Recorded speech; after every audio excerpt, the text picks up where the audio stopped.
vous avez plus de 60 ans. Et parfois, en vous levant du fauteuil, vous sentez que vos jambes ne répondent plus comme avant?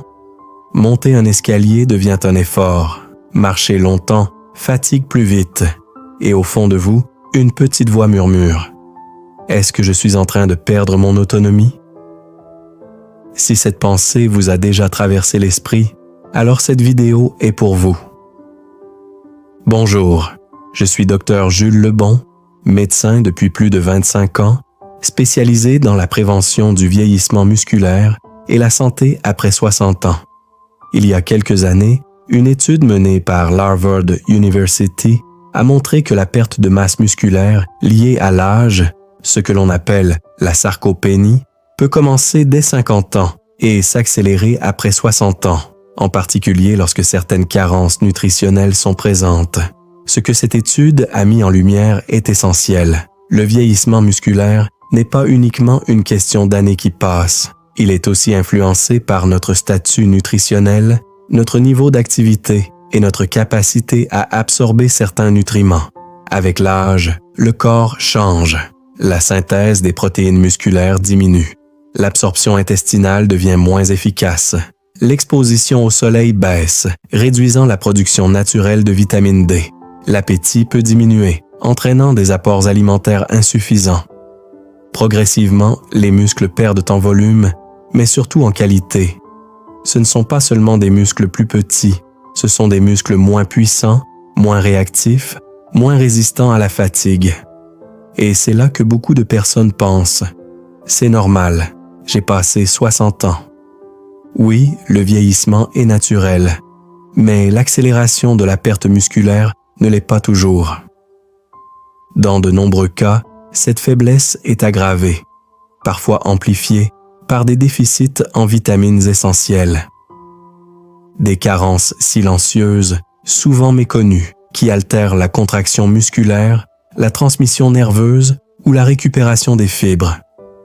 La bonne nouvelle? Lorsque ces déficits sont identifiés et corrigés de manière adaptée, il est possible d'améliorer la force, l'équilibre et l'endurance. Pas pour redevenir à 30 ans, mais pour rester autonome, stable, confiant dans ses mouvements.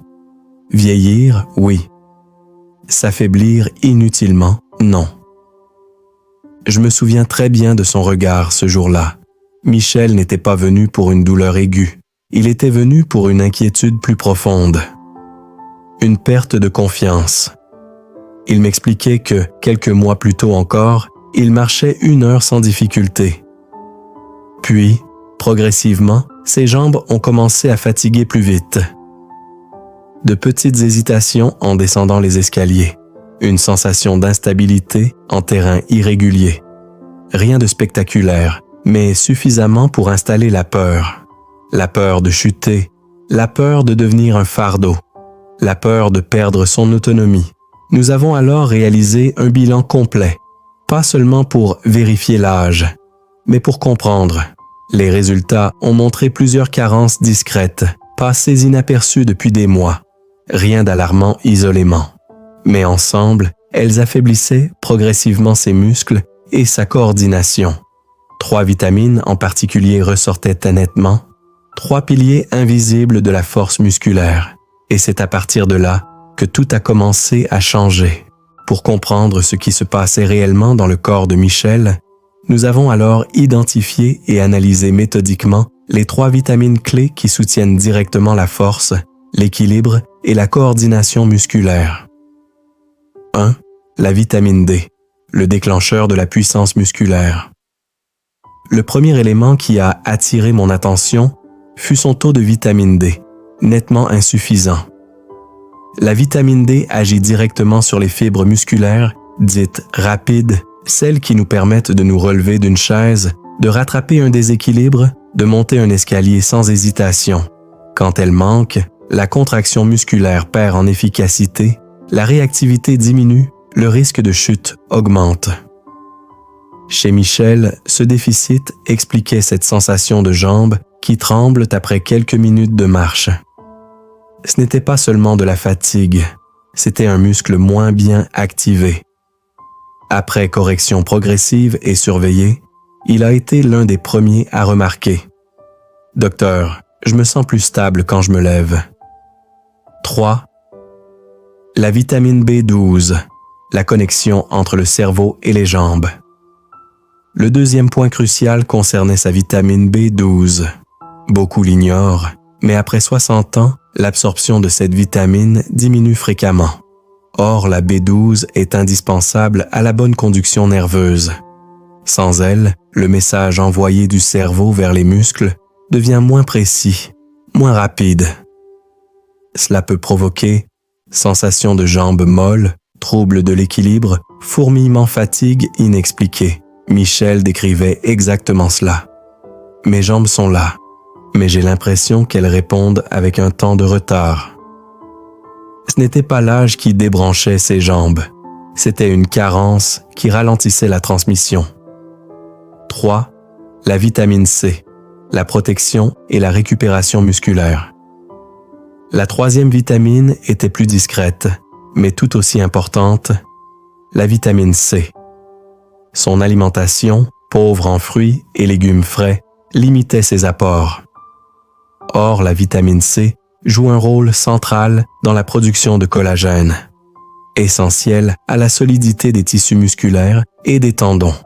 Elle agit aussi comme antioxydant puissant, protégeant les muscles contre le stress oxydatif qui augmente avec l'âge. Quand elle manque, la récupération est plus lente, les muscles se fatiguent plus vite, l'inflammation chronique s'installe. Chez Michel, cette insuffisance contribuait à l'usure progressive de ses capacités physiques. Une transformation progressive. Il est important de comprendre que rien n'a changé en une semaine. Mais en corrigeant ces 3 carences, en parallèle d'exercices simples et adaptés, la progression a été constante. Après quelques mois, sa démarche était plus assurée, son endurance améliorée, son regard plus confiant. Un jour, il m'a dit « Je ne pensais pas que de simples vitamines pouvaient faire autant. Ce ne sont pas de simples vitamines. Ce sont des leviers biologiques fondamentaux. Et lorsque l'on agit au bon endroit, au bon moment, le corps retrouve une partie de ses capacités. Pas pour revenir en arrière, mais pour continuer à avancer avec stabilité et dignité. » À ce stade de la vidéo, j'aimerais vous parler directement. Si vous avez plus de 60 ans et que vous ressentez, vous aussi, cette faiblesse inhabituelle dans les jambes, cette fatigue qui s'installe plus vite, cette petite hésitation en vous levant, alors ne restez pas seul avec ce doute. Écrivez simplement en commentaire « Je reprends ma force ». Ce n'est pas une formule magique, c'est une décision intérieure. Mettre des mots, c'est déjà refuser la résignation. C'est passer du statut de spectateur à celui d'acteur de sa santé. Et si vous connaissez un parent, un ami, un conjoint qui se plaint de ses jambes mais n'ose pas consulter, partagez-lui cette vidéo.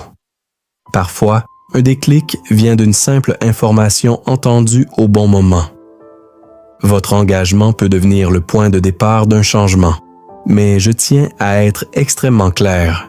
Ne commencez jamais une supplémentation seule, sans avis médical. Les vitamines ne sont pas des bonbons. Elles doivent être adaptées à votre situation, à vos analyses, à vos traitements éventuels.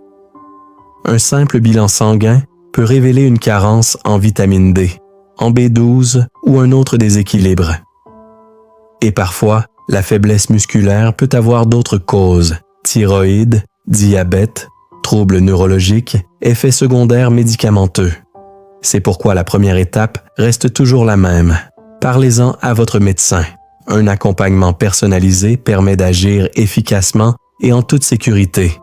La prévention intelligente n'est pas l'automédication, c'est la collaboration. Vieillir est inévitable. Le temps passe pour chacun de nous.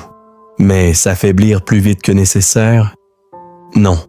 Perdre confiance en ses jambes, éviter les sorties par peur de tomber, renoncer aux promenades, aux voyages, aux jeux avec ses petits-enfants. Cela, nous pouvons souvent l'anticiper et le ralentir. Michel en est un exemple.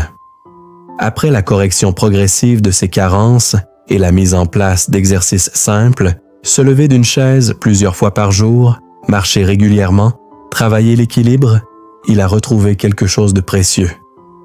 Pas seulement de la force musculaire, de la confiance. Il a repris ses marches quotidiennes avec sa femme. Il a recommencé à descendre les escaliers sans se tenir systématiquement à la rampe.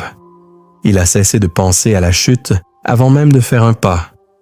Un jour, lors d'une consultation de suivi, il m'a regardé et m'a dit « Docteur, je ne me sens pas rajeuni. Je me sens capable. » Et parfois, c'est tout ce qui compte. Se sentir capable de se lever seul. Capable de sortir quand on en a envie. Capable de continuer à vivre pleinement. Alors je vous le dis avec sincérité, prenez soin de vos jambes. Prenez soin de votre autonomie. Prenez soin de votre liberté de mouvement. La force ne se mesure pas seulement en kilos soulevés. Elle se mesure en indépendance conservée. Je suis le docteur Jules Lebon et je vous retrouve très bientôt pour continuer ensemble à avancer sur le chemin d'un vieillissement actif, lucide et en force.